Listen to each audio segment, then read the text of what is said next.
The Prologue of Ohrid Jun 11th, the Holy Apostle Bartholomew. Bartholomew was one of the 12 great apostles. In all probability, it appears that Bartholomew and Nathanael are one and the same person. Together with the apostle Philip and Philip's sister, the Virgin Mariana, and for a time with St. John the theologian, Bartholomew preached the gospel first throughout Asia, then in India, and finally in Armenia, where he died a martyr's death. In Hier, Ap, Hierapolis, I guess that's how you would say that. Hierapolis, these holy apostles, by prayer, caused the death of a large serpent that the heathens kept in their temple and worshipped. In the same city, by prayer, they restored sight to Stachys, who had been blinded for 40 years. It was here that a mob rose up against them and crucified Philip and Bartholomew. Bartholomew was crucified upside down. At this time, there occurred an earthquake in which the evil judges and many people perished. Feeling that this was a punishment from God, many ran to remove the apostles from the crosses, but Philip was already dead, although Bartholomew was still alive. After this, Bartholomew went to India, where he preached and translated the Gospel of St. Matthew into the Indian language. Then he entered Armenia, where he cured the king's daughter of insanity. But the envious brother of King Astyages seized God's apostle, crucified him on a cross, skinned him, and finally beheaded him in Armenian Albanopolis, Derbend. Christians honorably buried his body in a lead coffin. Because many miracles occurred over his relics, the pagans took the coffin and cast it into the sea. But the water carried the coffin to the island of Lepera, where Bishop Agathon, through a revelation in a dream, met it and buried it in the church.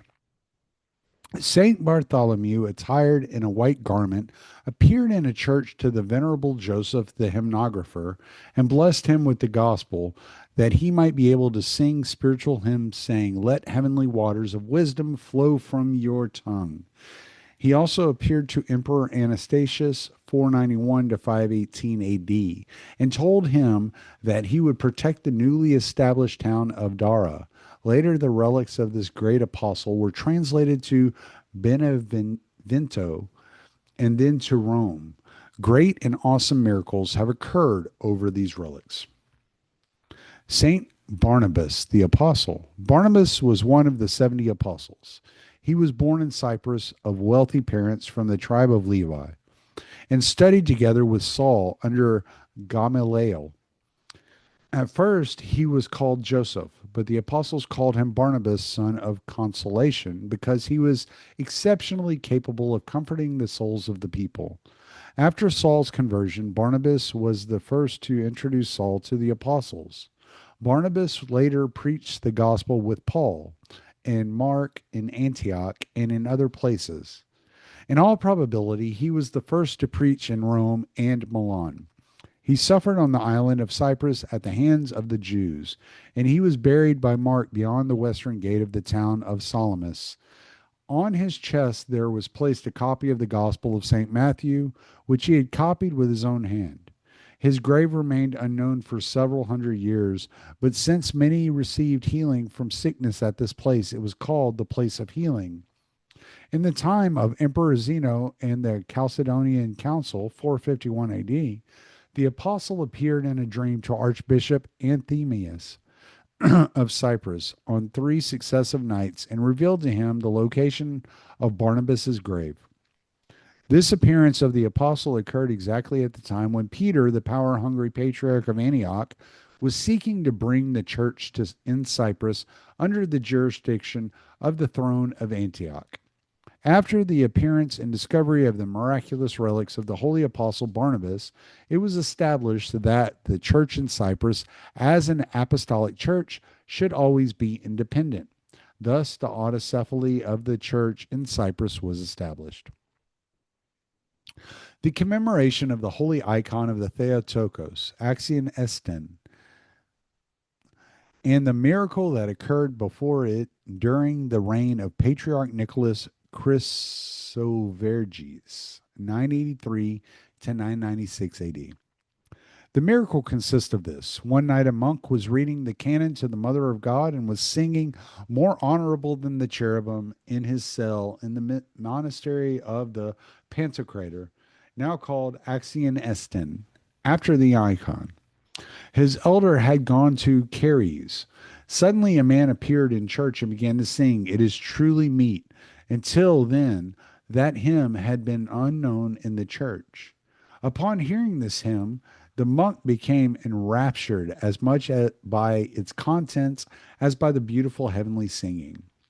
"Among us, we sing it in this manner," said the stranger to the monk. The monk wanted to have this hymn written down and brought a stone tablet on which the stranger wrote down the hymn with his finger as though upon wax. Suddenly he vanished. This stranger was the archangel Gabriel. The tablet was taken to Constantinople, and the hymn has endured in the church even to this day. Hymn of praise, it is truly meet. A monk at night, alone in church, with fervent prayer dispelled the darkness from his soul. All at once another monk arrived, about him nothing unusual, and like an experienced chanter began to sing. Then the first monk began, more honorable, glorifying the Mother of God, the Mother most glorious. To him the miraculous guest spoke about this hymn of praise. "Among us," said he, "this hymn we sing differently. We do not begin as you do, but rather with 'It is truly meet, venerable Father,' and the entire hymn, 'It is truly meet,' he recited." The first monk tried not to miss a word. "Now I breathe easier, O my virtuous brother.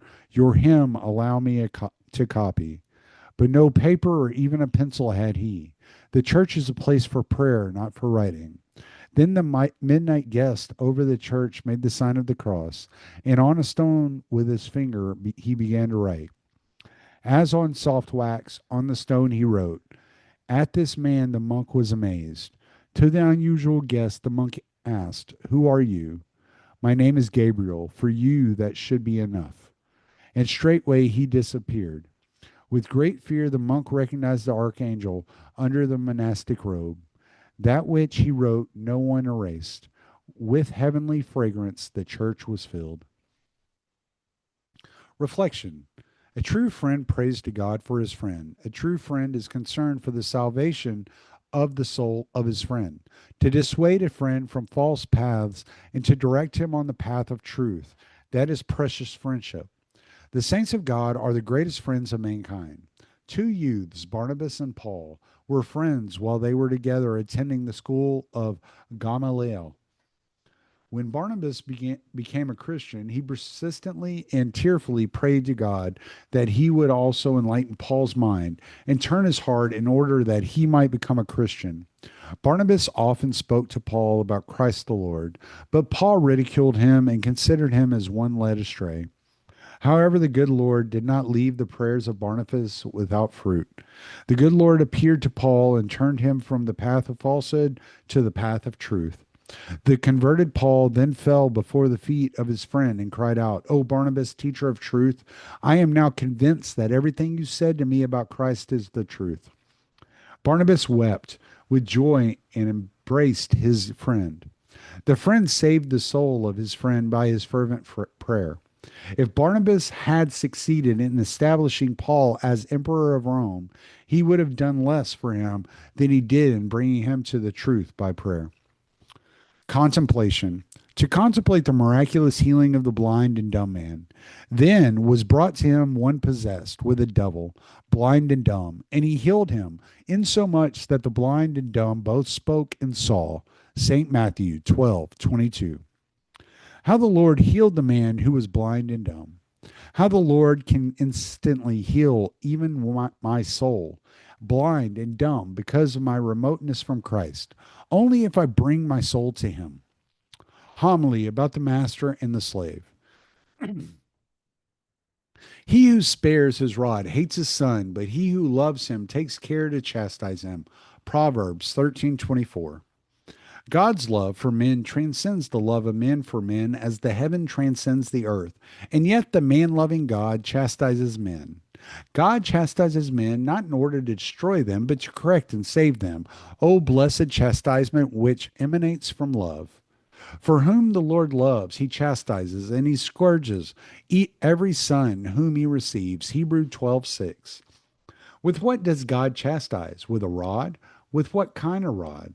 The rod of sickness, the rod of misfortune, the rod of loss, the rod of hunger, the rod of crop failure, the rod of drought, the rod of floods, the rod of the death of the relatives and friends, the rod of evil demons when he permits them authority over man. There are the rods of God by which God chastises his children in order to that he may correct them, bring them back to their senses, enlighten them, and save them. Why should the parent not chastise his children if he truly loves them? The rod is a tool of great love and concern. If a child is not sensitive to spiritual chastisement, he is sensitive to the rod. The more insensitive a child is to the spirit and conscience, the more sensitive he is to the body. The body was not given to man in order that it have meaning by itself. Rather, the body is to be a servant of the spirit to help the spirit and to benefit the spirit. If corporal punishment awakens the spirit in man and the spirit awakens the conscience, then the body has completely fulfilled its duty toward the spirit, its master. If the master, spirit, is asleep, then the servants are struck in order to arouse the master, the spirit. If the servants awaken their master in the hour of danger, they will not lament the blows that they have received, for they have saved their master. And the awakened and saved master will know how to repay his servants. Hence, in truth, he who spares his rod hates his son. Whosoever spares the servant betrays the master. O all-wise Lord, open the hearts of parents, that they may receive this holy instruction of yours. To thee be glory and praise forever. Amen.